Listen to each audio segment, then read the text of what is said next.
नमस्कार प्रेक्षको, C news Pune वृत्तदर्शन मध्ये आपले स्वागत. पॅरिस ऑलिम्पिकमध्ये कोल्हापूरच्या स्वप्नील कुसळे यांनी नेमबाजीमध्ये प्रावीण्य मिळवलं आणि भारताचं एक अतिशय सुंदर असं पदक घेऊन ते परत आज आले आणि ते दगडूशेठ हलवाई गणपतीच्या दर्शनाला गेले. त्यांच्याबरोबर अनेक क्रीडाप्रेमी, क्रीडा रसिक, क्रीडा पत्रकार आणि ऑलिम्पिक संघटनेचे महाराष्ट्रातले काही सदस्य होते. दगडूशेठ हलवाईचं दर्शन घेतल्यानंतर त्यांनी पत्रकारांशी संवाद साधला.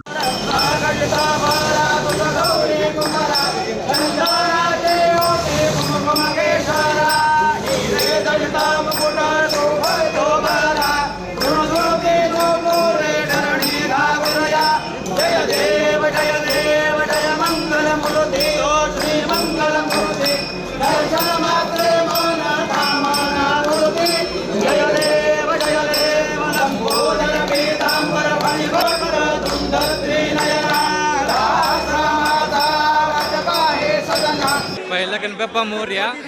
बाप्पामुळे सगळं आहे, त्यामुळे मी पहिला इथे भेटलो आलोय. बाप्पाला दाखवायचं आहे, बाकी सगळं आपण तिकडे भेटू. तर जय गणेश. जे मागतो बाप्पा देतो सुखाने. बाप्पाकडे जे आहे त्याच्याकडे आहे सगळं. गणपती बाप्पा मोरया. आपण बाकी सगळं नंतर बोलू, पहिलं बाप्पासाठी आपण नंतर ते भेटू. पहिलं बाप्पा प्लीज प्लीज प्लीज प्लीज आपण नंतर तिकडे.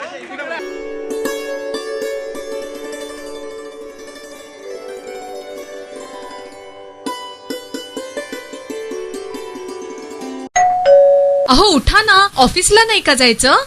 अगं मला आज फ्रेशच वाटत नाही, काही करायची इच्छाच नाही. अहो मग तुम्ही आजपासूनच न्यू युनायटेड फार्मसीचे गुड मॉर्निंग चूर्ण घेणं सुरू करा. अपचन, मलावरोध, बद्धकोष्ठ, आम्लपित्त आणि पोटाच्या तक्रारींवर खात्रीशीर आयुर्वेदिक उपाय. गुड मॉर्निंग चूर्ण. 35 वर्षांपासून सगळ्यांच्या पसंतीचे गुड मॉर्निंग चूर्ण औषधांच्या प्रत्येक दुकानात मिळते.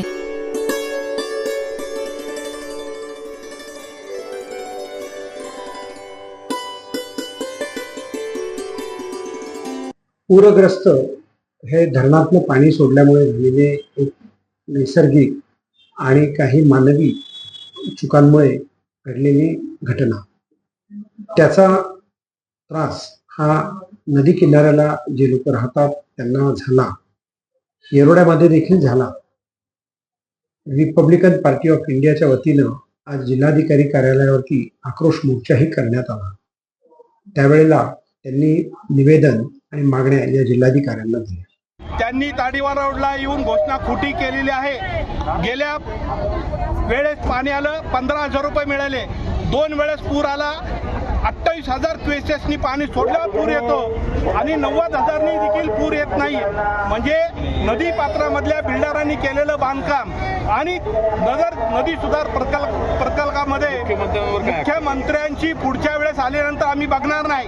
सत्यात आमचं, आम्ही त्याला द्या, तो आम्हाला काही घेणं देणं नाही. आमच्या घरात पाणी झाले, संसार उद्ध्वस्त झाले, नदी पात्रातल्या सगळ्या गरिबांच्या झोपडपट्ट्या उद्ध्वस्त झाल्या. मुख्यमंत्री अजून एक घोषणा करत नाही. लाडकी बहीणबद्दल बजेटबद्दल बोलतात, पण आज सगळ्यांचा संसार उद्ध्वस्त झाला. त्यांनी त्यांच्याबद्दल बोलावं. त्यांना आमची या मोर्चाच्या वतीने विनंती आहे, या पुढच्या काळात त्यांनी घोषणा नाही केली तर भेटल तिथं गाडी आम्ही अडवू आणि प्रश्न विचारू. ही विनंती करणार आमचा मोर्चा नक्की आजचा. पुणे शहर हे सांस्कृतिक शहर होतं, हे पेन्शनरचं शहर होतं. आज ते पूरग्रस्तांचं शहर झालेलं आहे. गेल्या 15 दिवसामध्ये 10,000 कुटुंब ह्या पुरामध्ये मुळा आणि मोठ्या नदीच्या पात्रामध्ये बाधित झालेले आहे. आजपर्यंत शासनाकडनं 1 रुपयाची मदत या नागरिकांना मिळाली नाहीये. नेते येतात, मुख्यमंत्री येतात, सगळे येऊन घोषणा करतात, पण 1 रुपयाचाही मदत आज मित्राला मिळाली नाहीये.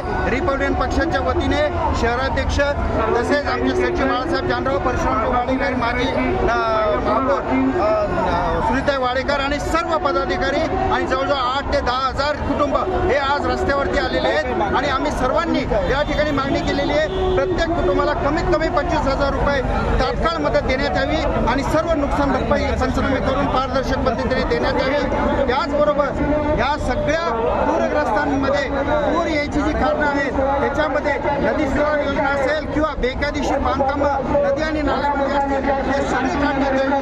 हे सगळे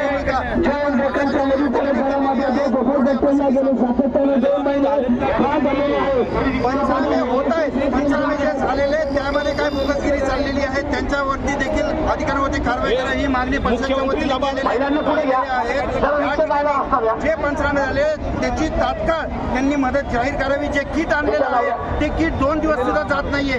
ते किट जे आहे ते सुद्धा कोणाकडनं ते डोनेशन घेते. आपलं सरकार हे डोनेशनवर चाललंय का एवढं आम्हाला या ठिकाणी सांगायचं आहे. या राज्याचं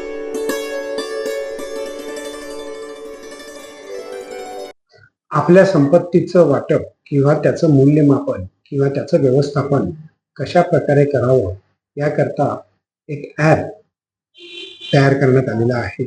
या ॲपविषयी यात पत्रकारांना माहिती देण्यात आली. एप्रिल 2024मध्ये सुरक्षा कडी या ॲपची निर्मिती करण्यात आली. आत्तापर्यंत हा ॲप 6000 लोक यूज करतात आहे. ॲपचा ऑब्जेक्टिव्ह हे आहे की तुमच्या घरी कुणाचीही मृत्यू झाल्यानंतर हा ॲप तुमचे जेवढे पण ॲसेट्स आहे मृत्यूचे ते प्रॉपर लिगल हायरला ट्रान्सफर करण्यासाठी हेल्प करतो. कशा प्रकारे चालतो तो म्हणजे हा ॲप मोबाईलवर आणि इंटरनेट बेस्ड आहे. मोबाईल आणि कम्प्युटरवर हा ॲप चालेल आणि ह्याच्यात तुम्ही सबस्क्रिप्शन घेऊन आपले जेवढे पण ॲसेट्स आहे त्याचे डॉक्युमेंट्स अपलोड करू शकता, ज्यांनी आम्हाला कळेल की तुमच्याकडे किती ॲसेट्स होते. एक फ्री विल तुम्ही साईन करू शकता, ती पण अपलोड करू शकता. हे दोन्ही अपलोड झाल्यानंतर मृतककडे जेवढे ॲसेट्स होते ते त्यांचे लिगल हायरला आम्ही प्रॉपरपणे ट्रान्सफर करून देऊ शकतो. सर का असं विचार आला की अशा पद्धतीची ॲप बनवावी, अशा पद्धतीने हे ॲप तयार केले? कोविडमध्ये आम्हाला लक्षात आलं की कित्येक लोक आहे जे वारले आणि त्यांचे लिगल हायरला त्यांचे ॲसेट्स भेटले नाही किंवा फॅमिलीमध्ये भांडण झाले. त्यावरनं आम्हाला कळालं की एक विल बनवावी ज्याने माझी काय इच्छा आहे, माझे ॲसेट कुणाकुणाला किती ट्रान्सफर करायचे ते कळतं. आणि सेकंड मोस्ट इम्पॉर्टंट की सगळे ॲसेट्स कुठं आहे ते एका जागी मोबाईल वॉलेटमध्ये जमलेले जातात. त्यांनी आम्हाला माहीत पडतं की समोरच्याला कुणाला किती पैसे द्यायचे, किती आपले ॲसेट्स द्यायचे होते आणि हे कळतं की त्याच्याकडे ॲसेट्स किती होते. त्या हिशोबाने ते ॲसेट त्याच्या लिगल हायरला प्रॉपरली ट्रान्सफर केले जातात. सुरक्षित किती सुरक्षेच्या दृष्टीने विचार केला तर हे पूर्णपणे सुरक्षित आहे. सगळे लीगल आणि सायबर सिक्युरिटी कंप्लायन्सेस आम्ही फॉलो करत आहोत आणि आमचे सायबर सिक्युरिटी आणि बाकी टेक्नॉलॉजी हेल्पर आहे गोडॅडी.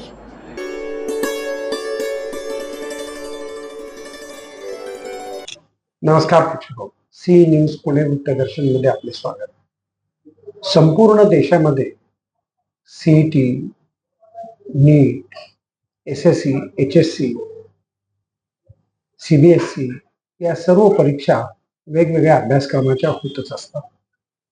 पण यामध्ये अनेक जण कोर्टाचा दरवाजा ठोठवतात किंवा त्यामध्ये काही भ्रष्टाचाराची प्रकरणं उघडकीस येतात, हे आपण पाहिले जाणतो.